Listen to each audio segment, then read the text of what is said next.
Go. All right. Um, so today we're going to learn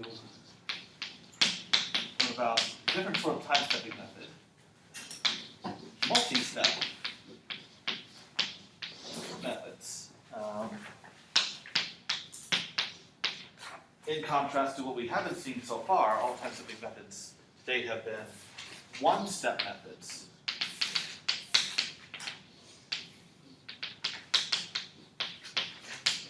So one-step methods, in very general terms, they just use information about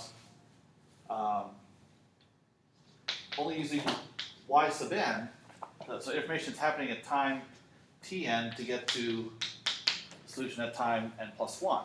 And yeah, it may evaluate f at certain points in between, but the point is you're not going further back than this. So you're starting from here using information only here forward to get to here. So multi-step methods. So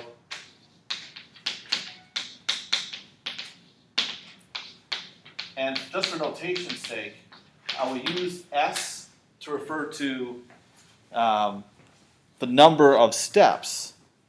So S would equal 1 if it was back to a one-step method. You're using yn minus 1, yn minus 2, and so forth, all the way back to yn minus s plus 1. So you have s steps altogether, okay, to get to the solution at time n plus 1. Okay. So that's how we distinguish. So there's many different ways to classify methods. There's explicit and implicit methods that we've already seen, like forward and backward Euler.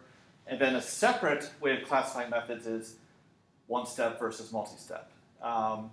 You can have explicit and implicit one-step methods. You can have explicit and implicit multi-step methods. Okay.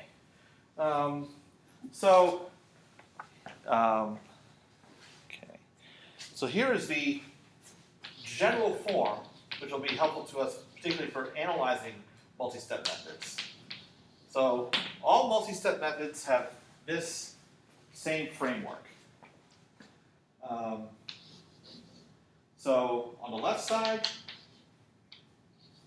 you have a linear combination of y values. Okay. And actually, one thing that's kind of a pain is different books use different conventions for describing multi-step methods. I have not yet checked what Asher and Greif do to see if it's consistent. But I'll check it out later. If there is a discrepancy, I will let you know. What I am using is what a lot of other books use. I think it's a majority. So majority rules. But if there's a problem, I'll clear that up as soon as I can. On the right side, you have H, and then a linear combination of F values. So I'm going to use a shorthand here. So I have indexed y values, and I also have indexed f values, where each f is just your time derivative evaluated at ti, yi. So this is a convenient shorthand for this. Okay. Okay. So one thing that stands out right away is, recall from some of the one-step methods we've seen, that you would plug in, like, you could have different things here. Like you could have tn plus 1, tn plus h over 2, and you could have all sorts of different y values plugged in here. Multi-step methods are more uniform in that regard, so we just have simpler expressions like this. And we could do that because we are reaching further back in time. The idea is, since we're using more knowledge about the prior solution, we have more data to go on to do what is hopefully a more accurate extrapolation from here, present and past, into the future. And the thing is, we're not extrapolating very far into the future, just one time step. Okay. So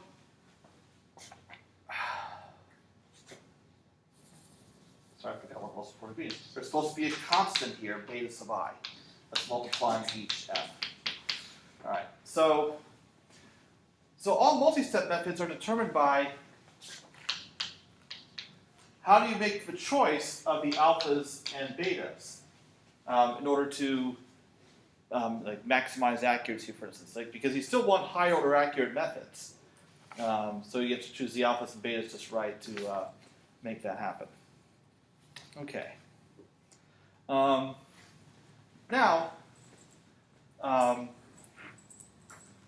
one convention that's imposed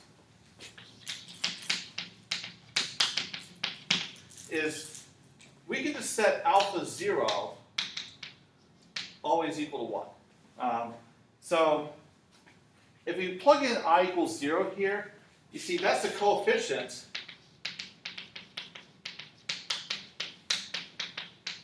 of yn plus 1. That's the value you're trying to compute. Because in this equation, you can multiply this equation, both sides, by any value, and it's still the same equation. So we just use this to make all the coefficients unique. All right. Also, here we have f values, fn plus 1, fn, fn minus 1, etc. Well, what if we have fn plus 1? Then we'd have yn plus 1 here, and that's an implicit method. So what that means is the multi-step method is explicit if your first beta, beta naught, is 0. Because if that's 0, you don't have an fn plus 1. Which means you don't have a yn plus 1 on the right side. Okay. So that's the easiest way to tell if you have the implicit or explicit method or not. So it's just going to be implicit otherwise. Okay.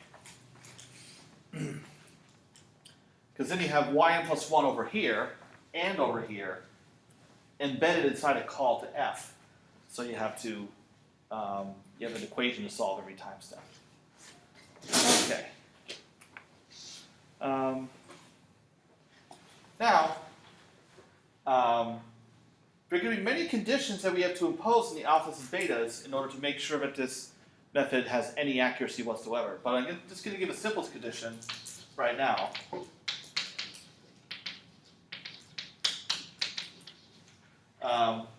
You may recall with one-step methods, I said time-stepping method is consistent if this converges to the ODE as h goes to 0. The same notion of consistency applies here. In order for a numerical method to be consistent with the underlying ODE, and just to keep this fresh in your mind, we want it to be consistent with the ODE y prime equals f of ty. We must have all of the alphas, their sum must be 0. And the way you can come up with that requirement is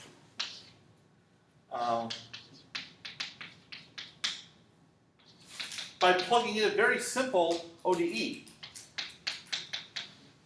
Y prime is equal to 0, which has the solution y of t is just going to be a constant, your initial value. Because if y prime is equal to 0, f is 0. So everything on the right side is 0. And your y values are all the same. They're supposed to be the same. So you can factor out your y as a constant, and what are you left with? This. Okay, so this is basically a way to prove that this condition has to be satisfied. Because if you can't get your multi-step method to work with the simplest ODE at all, then what are you doing? So, okay. Now, for higher order accuracy, there'll be additional conditions on top of this, but this is just a start. Okay. So questions so far about notation or anything? Okay. So you were saying if y prime is 0, the right hand side is 0. Yeah. But then the left hand side still has y's and alphas. But this is where you use this. The solution, the exact solution in that case, is supposed to be a constant. Constant. So all that. All the y's are the same. So that becomes a constant factor that you can pull out of the sum. Right. So what you end up is so this reduces to y times the sum of the alphas equals 0.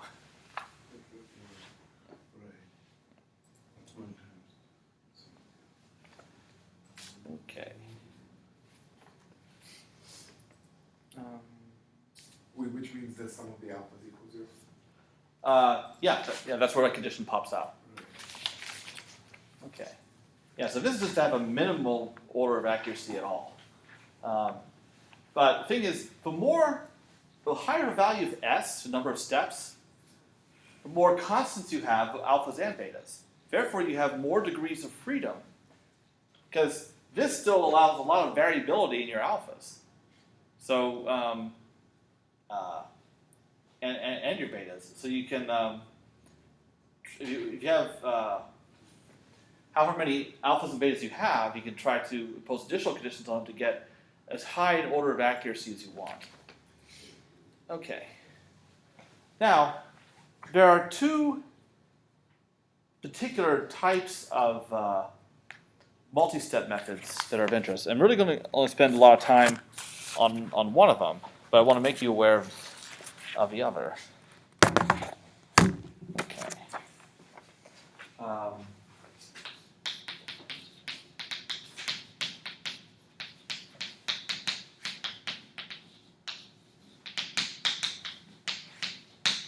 And I want to emphasize this classification, unlike like explicit or implicit, it is not exhaustive. So I'm going to give you two types of multi-step methods. There are methods, and in fact I'll show you one later, that don't fall to either one of these baskets, but these cover a lot of the most commonly used methods. So one kind is called a BDF. And that stands for backward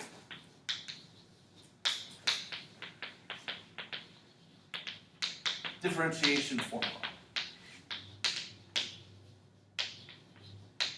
Okay. So certain characteristics of BDFs, and actually these are used, like for instance, in the ODE solvers in MATLAB. They're all implicit methods. There's no such thing as explicit BDF. In fact, what you have is beta 0 is equal to 1. And all the other betas are 0. So you only have one term on the right-hand side.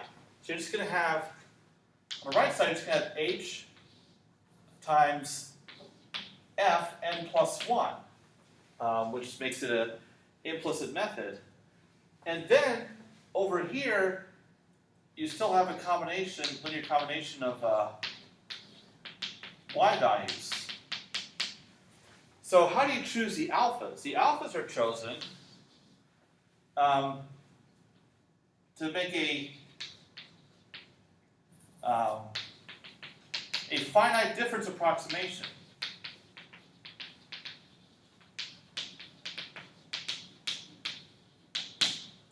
of y prime at tn plus 1. So this gets into the numerical differentiation methods from last semester. So for example, the simplest example would be yn plus 1 minus yn. And the thing is, you'd be dividing by, if you want, you can divide through by h. So alpha 0 equals 1 and alpha 1 equals minus 1. And there are no other alphas. Sure enough, they sum to 0, like they're supposed to. And in fact, this leads to this method, yn plus 1 minus yn equals hf of tn plus 1 yn plus 1. This is a method we've already seen. It's actually a one-step method. Which method is this? Backward Euler. It's backward Euler. Yeah. So forward Euler and backward Euler are they fall into the classification of multi-step methods, even though s equals 1 they're a one-step method, but they're still of the right form. Although other methods like four-fold Runge-Kutta does not fit into this scheme at all. There's no alphas and betas you could choose that would make it work. Okay, so that's one example. Another example would be, for instance, yn plus 1 minus yn minus 1 over 2. So in that case, you're working over a larger interval, so 2h instead of h. So alpha 0 is 1/2. Alpha 1 is 0 because there's no yn here. And alpha 2 is equal to minus 1/2. So that's just using a different numerical differentiation scheme. And there are more elaborate ones than that that I won't get into. But so the idea is, okay.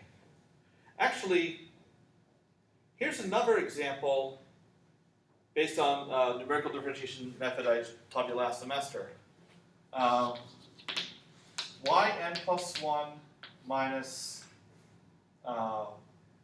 4yn plus 3yn minus 1 is equal to h fn plus 1. Notice the coefficients, again, sum to 0. So 1 plus 3 is 4 minus 4 is 0. And this is second order accurate. Because remember, one of our favorite numerical differentiation methods is a center difference. You want a derivative at this point, use values before and after. Second order accurate. But what if you don't have that information both before and after? So like here, you want a derivative at yn plus 1, but you cannot use yn plus 2 or yn plus 3. You don't have that. If you can only use values earlier in time, and you want to use 3 values altogether, this is a numerical differentiation method that we came up with back then. So I'm just using those coefficients. And so we're still using 3 points, and we get second order accuracy. So these are all examples of backward differentiation formulas. Okay. Now, I'm actually not going to say any more about backward differentiation formulas because I want to get to the other kind of multi-step method.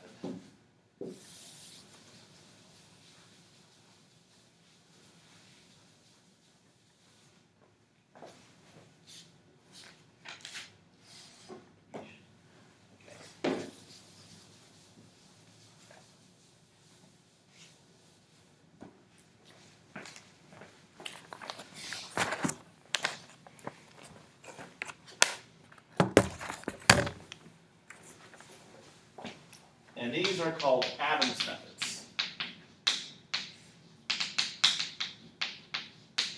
So these also have a specific form, like BDFs do. So what you do is, you start with y prime equals f of ty, and you integrate both sides from tn to tn plus 1.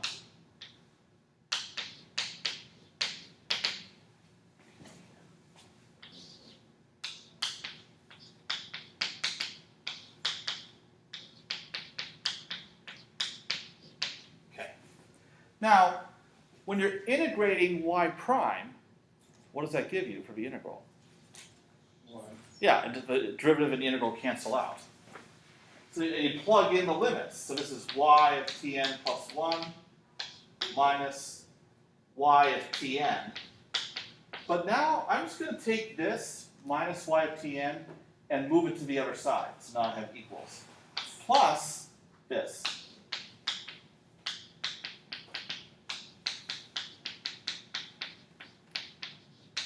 Okay. So the exact solution, so this is the integral form of the ODE. And this is exact. Right, we haven't done any numerical approximation yet. Okay, so the idea behind Adams' methods is kind of opposite to BDFs. BDFs approximate y prime of tn plus 1. Adams' methods are designed to approximate this integral.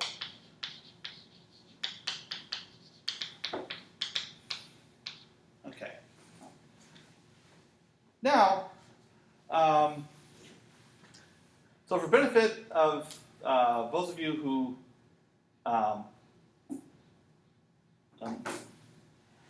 may remember that we covered numerical integration last semester, but may have forgotten all that, or maybe have never learned it in the first place. So to benefit whichever category you fall into, to set up a description of Adams' methods, the idea is this integral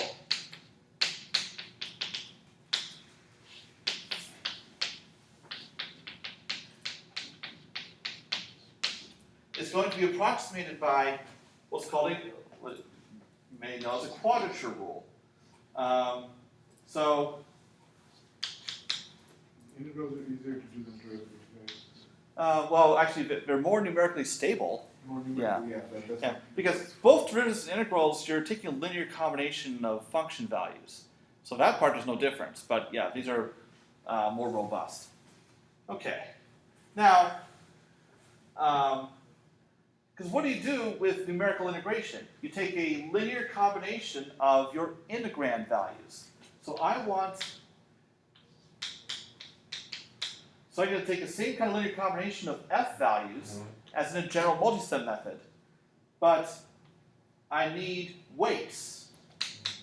So now keep in mind, what is f?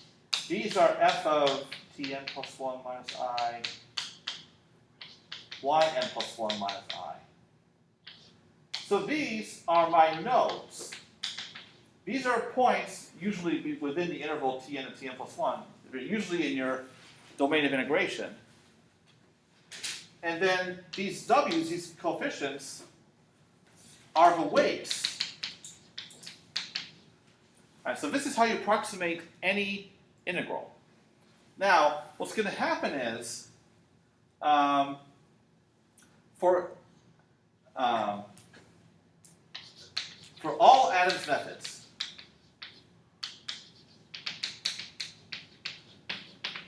we have alpha 0 is always equal to 1. That's true of any multiset method. Alpha 1 is equal to minus 1. That's this y of tn term here. All other alphas are 0. So we only have those two alphas, yn and yn plus 1. Okay. What about the betas? Well, the betas are related to these quadrature weights. So in fact, h beta I is equal to whatever weights we get over here. Okay. All right. So once we figure out our numerical integration scheme, we'll have our betas. Okay. And then the entire multi-step, the entire Adams methods will be determined. Now, before I get into how we get the weights, one thing I want to keep in mind of is for my indexing here, I starts at 0 only if the method is implicit. So you can have explicit or implicit Adams methods, unlike BDFs, which are always implicit. Or you can start the summation at I equals 1 for an explicit Adams method. And the reason for that is whether you want an explicit or implicit method, that determines which nodes, which time values you're going to use. So that leads to a completely different integration scheme. So you have to be careful about that. Okay. All right. So the only thing that's missing is how do we get the weights? So a quick review of how you get weights for a quadrature rule in general. If you're integrating some function f on an interval a, b, and you're approximating it by some quadrature rule where you evaluate your integrand at certain nodes, so you choose the nodes, and then from there you get to weights. So what we are using is what we also used last semester, that's called interpolatory quadrature. So the idea is the integral is approximated by the exact integral of a polynomial, and we use n points, so our degree is n minus 1. Okay. And this polynomial agrees with f of x, so it fits f of x at all n points. So that's the interpolation problem from last semester. We have a certain number of points. We want a polynomial that agrees with f at all of those points that has a unique solution, and that was all worked out. Now, does anyone remember from last semester what form of the interpolating polynomial did we use for integrating that was convenient? Yes, it was Lagrange form. So we can express this as, well, okay, from here to here, it's exact. So we evaluate f at these n points, and then we have the Lagrange polynomials of degree n minus 1. And recall that each Lagrange polynomial evaluated at one of the nodes is equal to 1 if I is equal to j and 0 otherwise. So each Lagrange polynomial is equal to 1 at one of the points and 0 at all the others. They're constructed that way, and there's a formula for it, which I won't repeat now. But the thing is, f of xi is a constant. So you can pull the sum and the f values out, and what's left is the integral of each Lagrange polynomial. And that is the definition of the weight. So, so that's like sort of a general numerical integration scheme. You choose your nodes, form the Lagrange polynomials for those nodes, integrate them, and those give you your weights. So that's what we need to do to design a multi-step method.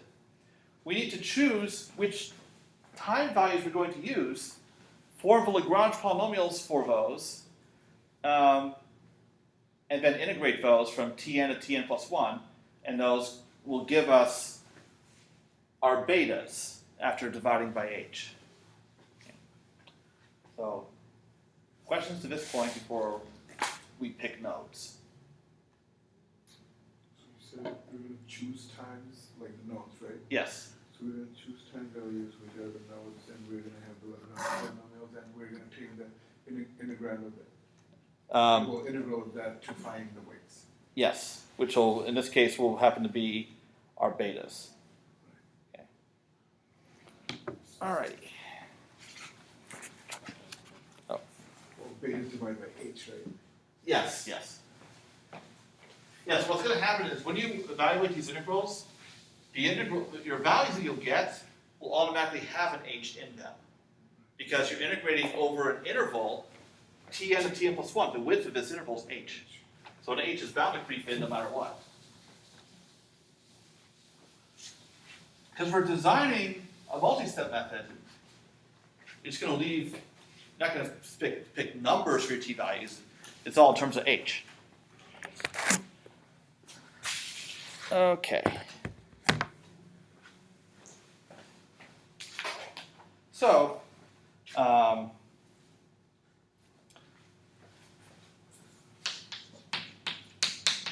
do we choose the nodes for numerical integration? Depends whether you want an explicit or implicit method.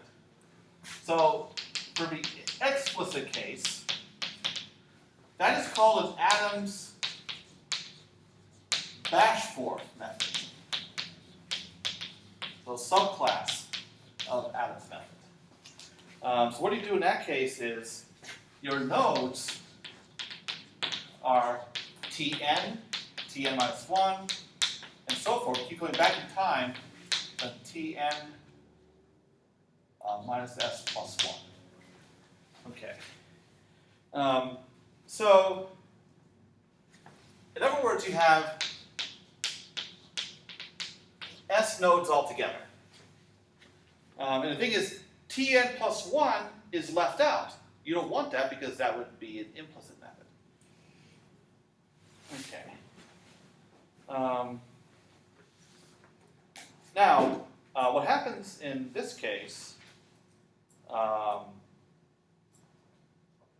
is because we have s nodes, the order of accuracy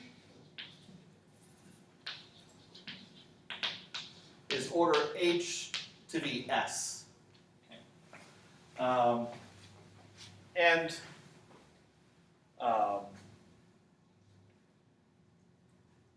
So a reason for that is, okay, so we have s nodes. So your interpolating polynomial is going to have degree s minus 1. And that means your error in your interpolation is going to have h to the s. But then you integrate over an interval of width h, which bumps up your error to h to the s plus 1. But then for local truncation error, you divide by h. So it brings it back to h to the s. Okay. All right. So by choosing s whatever you want, you can get whatever order of accuracy you want. Okay. And then for the implicit case, these are called Adams Moulton methods. You kind of wonder if there's any drama here, like maybe Adams Bashforth cooked up explicit methods, and Adams like, well, I want implicit methods too. And Bashforth's like, no, I don't want any of those. And then so Adams is like, well, forget you.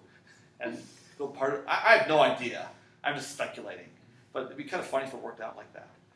So those are Adams Moulton methods. And we just have a slightly different selection of nodes. Yes, these are the things I actually wonder about. The math history can be pretty scandalous. So it has been. Okay. So here it's the same except you include Tn plus 1. And you stop at the same place. So now you have a total of s plus 1 nodes. And what you can expect is, because you have one extra node, your error is going to be on the order of h to the s plus 1. Okay.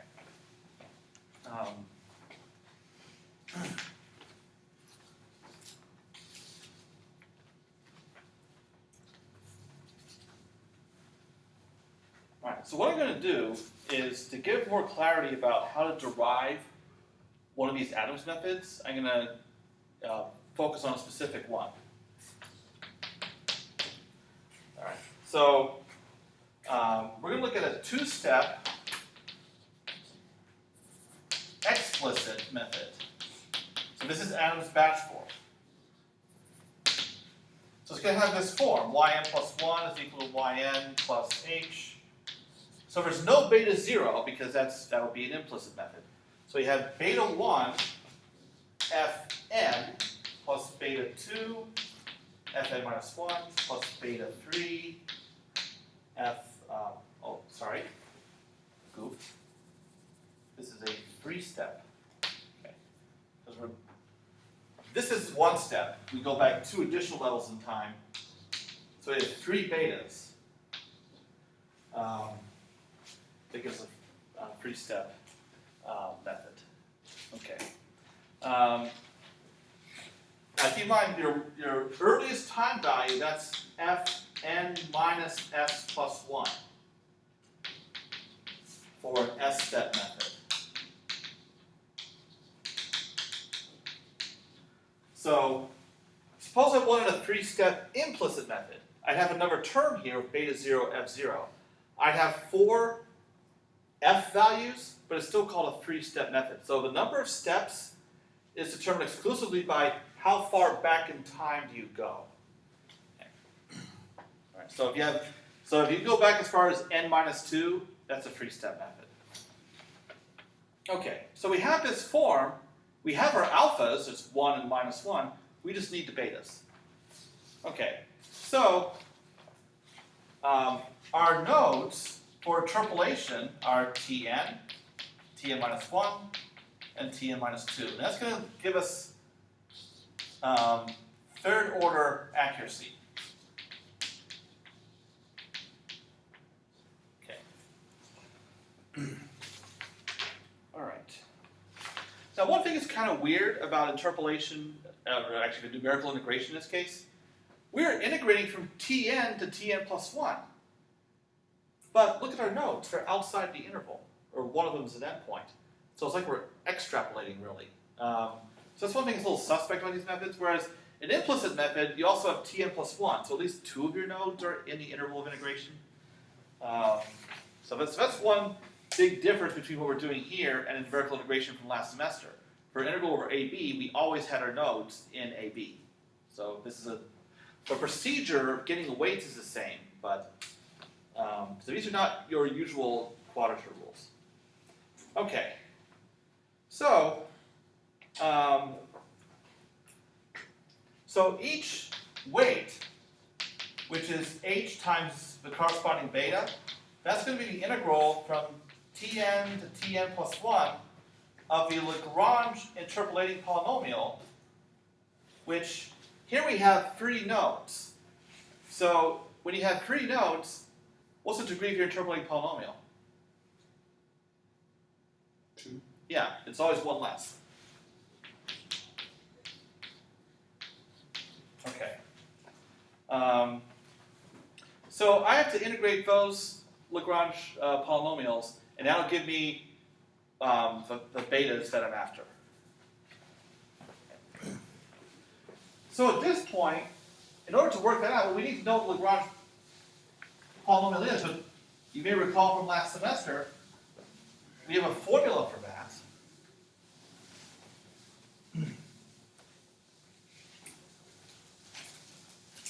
But before I use that formula, I want to simplify things a little bit.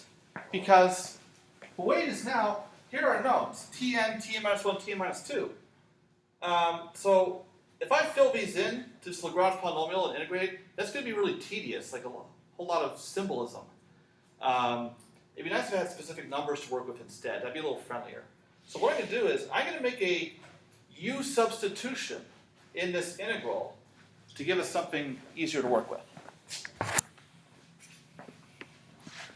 Okay. So my change of variable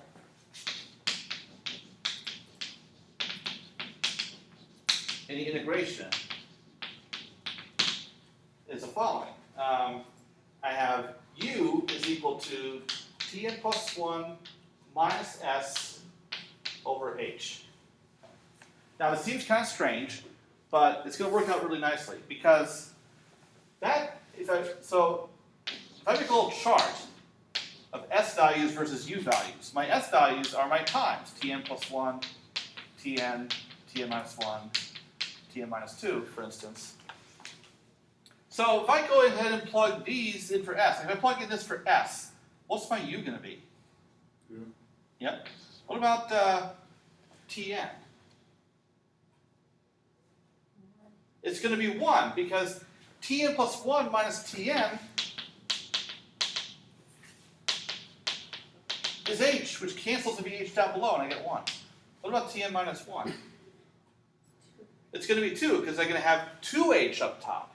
So I'm mapping my time values to non-negative integers. So that's going to be a whole lot nicer than what we started with.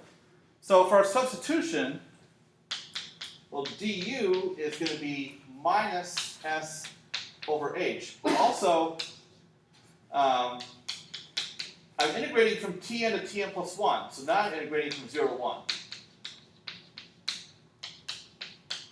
Also, actually, it's going to have me integrating from 1 to 0, but I have this minus here. So I could just flip the limits.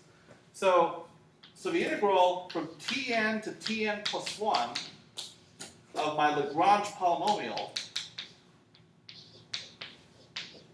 and this is Lagrange polynomial for Tn, Tn minus 1, Tn minus 2, is going to become the integral from 0 to 1, and then, let's see, ds is going to be, oh, sorry, that's a minus 1 over h. ds. ds, yeah, okay. So ds is h du, so I'm going to have an h out here. And now I have a new Lagrange polynomial, I'll call it L tilde. And these are using the nodes 0, 1, and 2. Okay. So now I can go ahead and write out the formulas. So the first weight, which is h beta 1, that's h times the integral from 0 to 1 of Lagrange polynomial that is equal to 1 when u is equal to 1. And, oh, sorry, not 0, 1, and 2. It's 1, 2, and 3 because it's explicit. Okay. It'd be 0, 1, 2, 3 if this was implicit. Okay, so I need this Lagrange polynomial to be equal to 1 when u is 1, and equal to 0 at 2 and 3. So 2 and 3 are for roots. So I'm going to have u minus 2, u minus 3. And then, if I plug in u equal 1, I want this to be equal to 1. So I divide by 1 minus 2 and 1 minus 3. So you can see if I plug in u equal 1, everything cancels. du. So that's what you have to integrate. So this is the formula. Oh, it didn't break. This is a formula for Lagrange polynomials. I'll just repeat that, those of you who don't remember or have never seen it.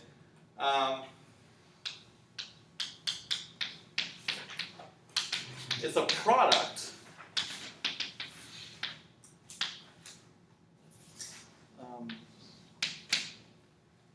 okay. Actually, wait. Alright, this is a Lagrange polynomial for x0, x1 up to xn, which has degree n. Alright, so we take a product over all values from 0 to n, and we skip I. So it's x minus xj over xi minus xj. And you can confirm for yourself by substituting in. If I plug in xi, all these cancel out and give me 1. So I get 1 for a final result. If I plug in any other x, any other node, one of these is going to be 0, and the whole thing becomes 0. Okay. Why is it 1 when u equals 1? Because Well, go ahead and plug in u equal 1. I get 1 minus 2 over itself, and 1 minus 3 over itself. so you get 1. Yeah. Whereas I plug in u equals 2 or u equals 3, one of these will be 0, and the whole thing's 2 0. and 3 are roots because of the Lagrange. Yes. Yeah, because of that. Right. Yeah. Okay. All right, so now this integral can be worked out. That's something you can actually do. And what it turns out to be in this case is h times 23 over 12. Okay. And then for the second weight, so the value of the integral itself would be the beta. So this right here is beta 1. So here I want it to be equal to 0 at 1 and 3, and equal to 1 at 2. So it's going to be u minus 1, u minus 3 over 2 minus 1 and 2 minus 3 du. And this turns out to be equal to minus 16 over 12. Okay. And finally, for the third weight, which is h beta 3, so I want it to be equal to 0 at 1 and 2, and equal to 1 when u equals 3. So I have u minus 1, u minus 2 over 3 minus 1, 3 minus 2. And that integral turns out to be h times 5 over 12. Okay, so those are the betas, 23 over 12, minus 16 over 12, and 5 over 12. Now, way back I said the sum of all the alphas must be 0. Based on this, what has to be the sum of all the betas?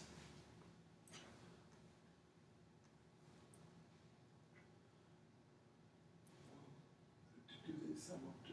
They don't sum up to 0. No, they don't, but what do they sum up to? 1. Yeah, 23 minus 16 is 7 plus 5 is 12 over 12. Yeah, so that's true in general, that they need to sum to 1.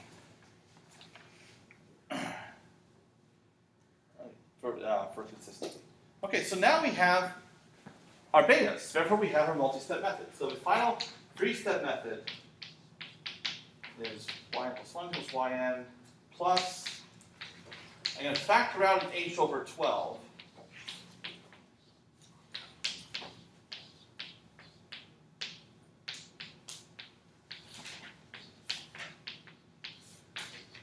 Okay, so there you have it. And if you were going to do a 3-step implicit method, you'd have 4 ways to compute. And these would all be cubics, because you'd have the nodes 0, 1, 2, and 3. Of course, we saw some MATLAB routines last semester that would work those out. Yeah. And some of you guys definitely can do by hand, but wouldn't want to.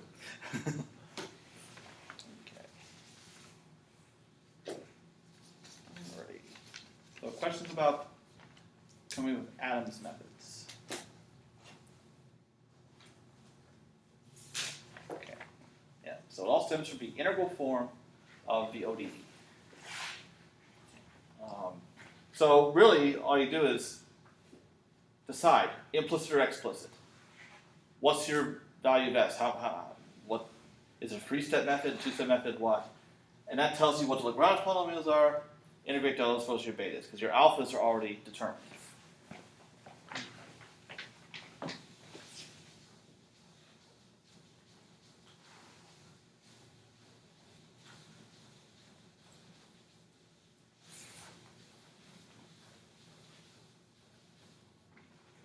Okay. Now, the last thing I will cover, looks like I can fit that in time, is if I have an implicit Adams method, I have y plus 1 on both sides of the equation.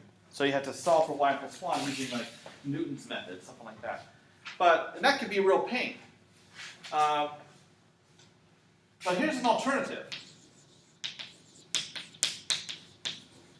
So another use of multi-step method is called predictor-corrector method.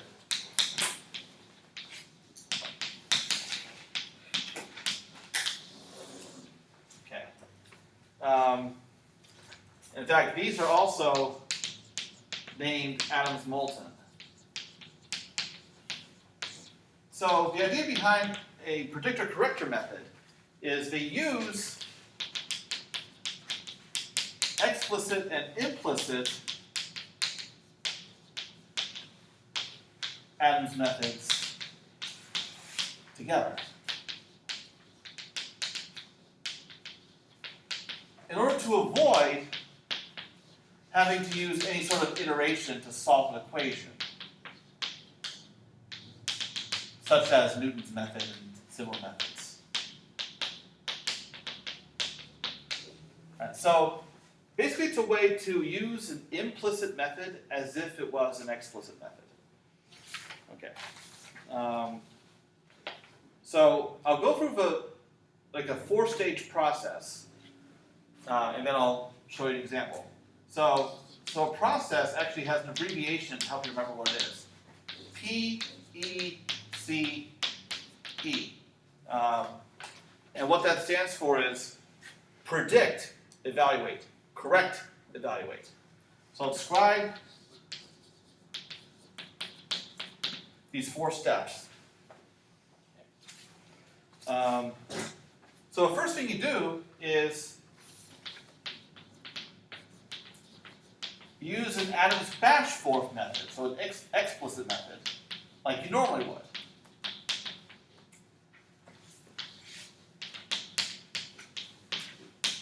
And that gives you yn plus 1, but we're not going to call it that. This is not our final value, so I'm going to call that yn plus 1 tilde. So this is our prediction of what yn plus 1 is, and we have to try to correct it. Okay. The next thing you do is you perform an evaluation. By evaluation, I mean of f. So I'm going to say fn plus 1 is going to be plug in tn plus 1, and then I'll take the y value that I just computed and plug that into f also. And you figure this should be at least a decent approximation of what the exact f value would be, because this is y prime, my slope. So it should give me a decent approximate slope. Okay. Then I perform a correction. And for that you use an implicit method, Adams-Moulton method.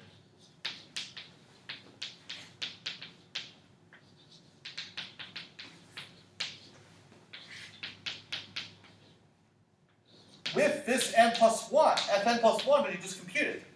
So you're not really you're using an implicit method as if it was an explicit method. Because normally this y plus 1 is something you don't have and you have to solve for, but now you do have something for it. So now, using this Adams-Moulton method, you're not solving an equation, it's just straight plug and chug again, as if it was explicit. Okay. And what that gives you is your final value of yn plus 1. So that's what you will go with for future time steps. Okay. Now, then there's one last step, though, number evaluation step, because keep in mind, this fn plus 1, you're going to use in future time steps.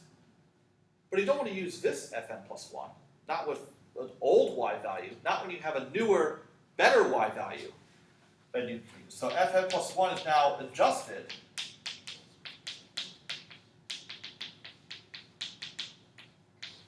so this goes back into f here, and that is what you'll use in future time steps. Okay. I should point out, though, if you want,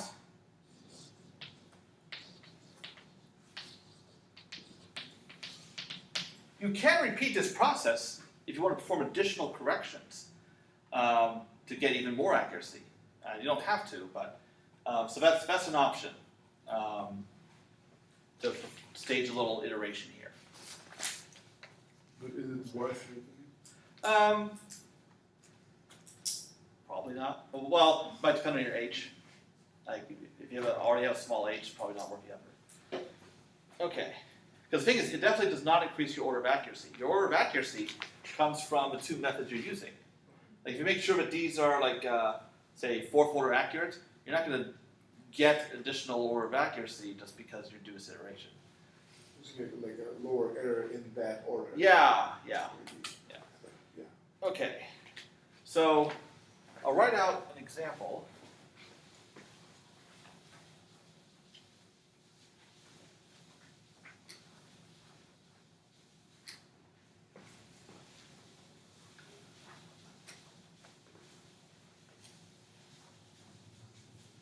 Also, you want to make sure that the order of accuracy of your methods you use are consistent. Okay. Like for instance, if they have glaringly different orders of accuracy, the lowest one is going to win. Okay.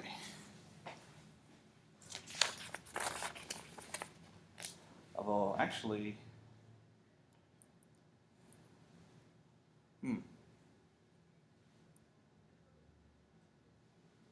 That's fine, but it actually is what happens in this example, but whatever.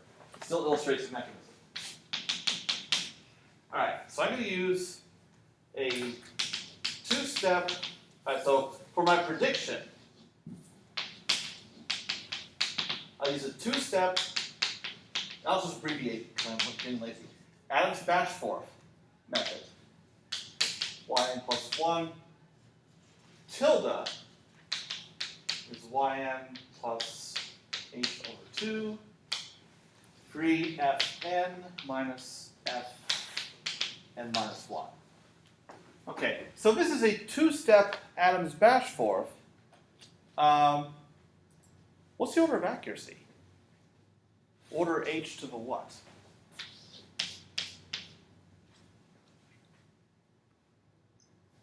So that step had s of 270. Square? Yes, h squared. Okay. All right. So now you evaluate. So fn plus 1 is equal to f of tn plus 1, yn plus 1 tilde. Okay, and then you perform a correction, and then I'm using also a two-step Adams-Moulton method. So yn plus 1 is yn plus h over 12.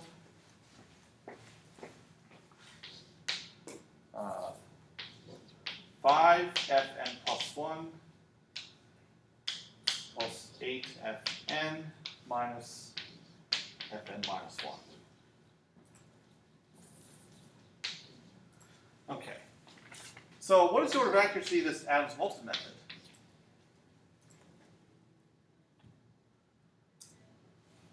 Still 2. No. 3. Yes. Extra node.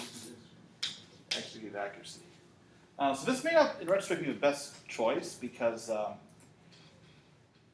you'll have order h squared error in your prediction, which you then use in here. Remember these orders methods that have the same order of accuracy. So, for instance, a two-step Adams-Moulton and a three-step Adams-Bashforth. Okay.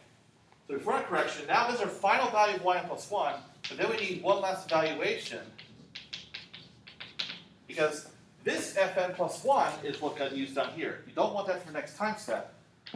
So fn plus 1 is equal to f of tn plus 1, and the yn plus 1 that you just computed.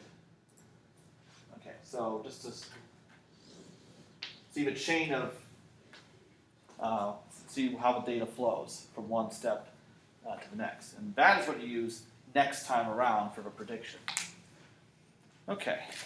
And yes, you have the option of iterating these steps if you want. So the order of accuracy for this guy would be HQ. Well, the overall predictor corrector method is going to go down to this order of accuracy. It'll take the lowest one. Yeah. Okay. All right.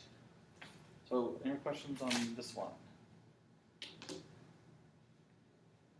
All right. There's one really important implementation point that I've neglected to mention about multi-step methods in general. Like as an example, suppose you have an ODE, y prime is fty, you have an initial value, you have y0, and you want to get to y1, y2, and so forth. So if you're going to use this method, you have y1 is equal to y0, and then f0, that's fine. But then you have f sub minus 1, and that requires y sub minus 1. You don't have that. So it turns out multi-step methods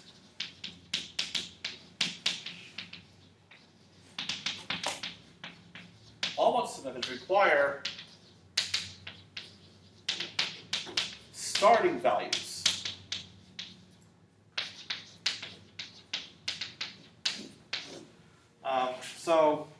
Before you can begin, so for instance, in this case, it's a two-step method. I can't use it right away until I have y1. So I need, well, y0 you have, and y1, etc., up to y sub s minus 1. So for instance, a two-step method, you need two values. Just like a one-step method, you only need one value.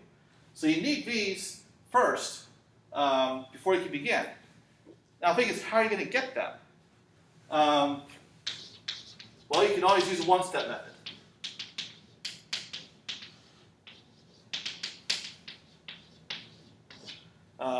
So the first few time steps, you're actually using a one-step method, or you could use a one-step method of fewer steps. Like for instance, I could use a one-step method the first time and a two-step method the second time. However you want to do that. But here's where you have to be very careful.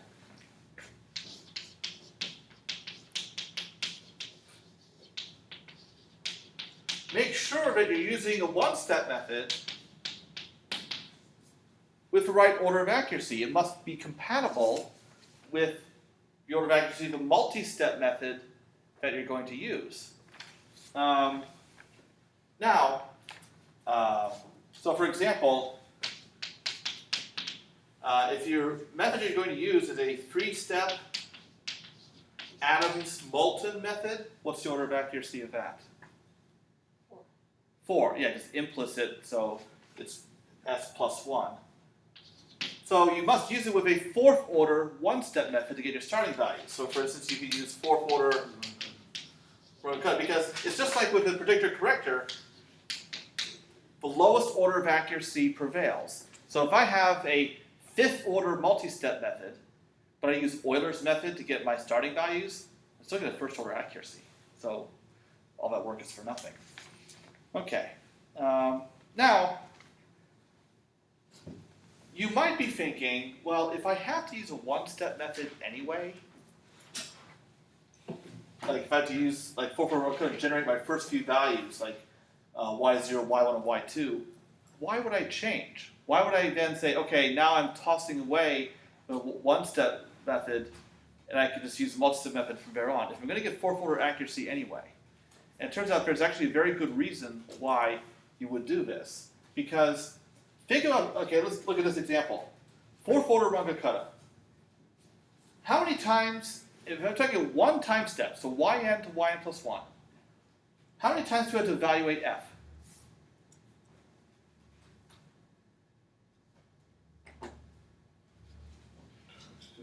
You do twice, right? Not for this method.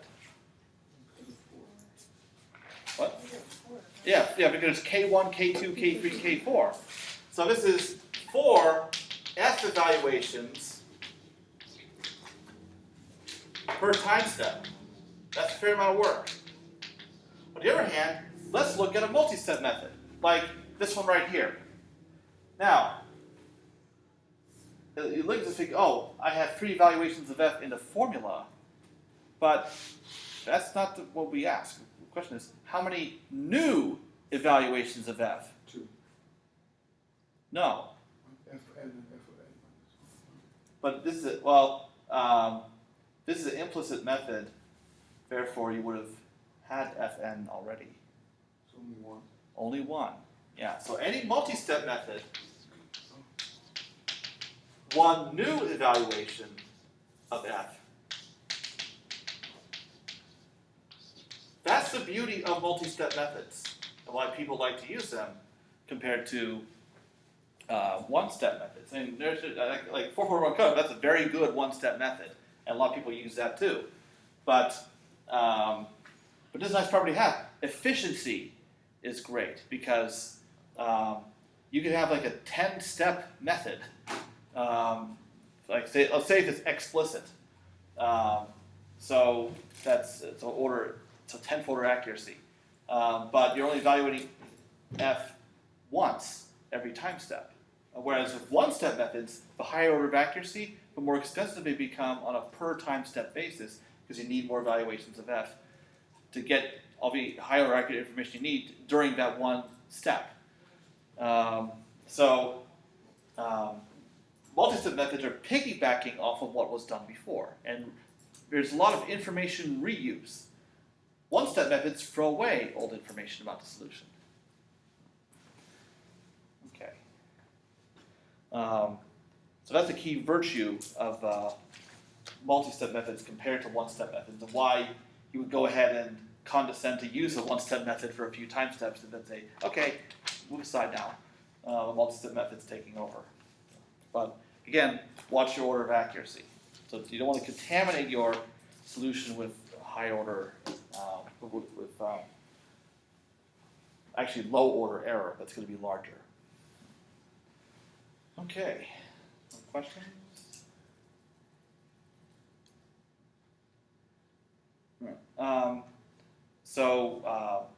We're actually going to be back in the lab on Monday. Actually, I should check. Wednesday, right? What? Wednesday. Oh, yeah, Wednesday, because Monday is Mardi Gras break. Yay. So next class, we will be in the lab, and we'll see how to use MATLAB to come up with these coefficients for multi-step methods, and also how to implement predictor corrector, at least for linear systems. Okay. And I'll try to give homework due when you come back from break. So. Okay.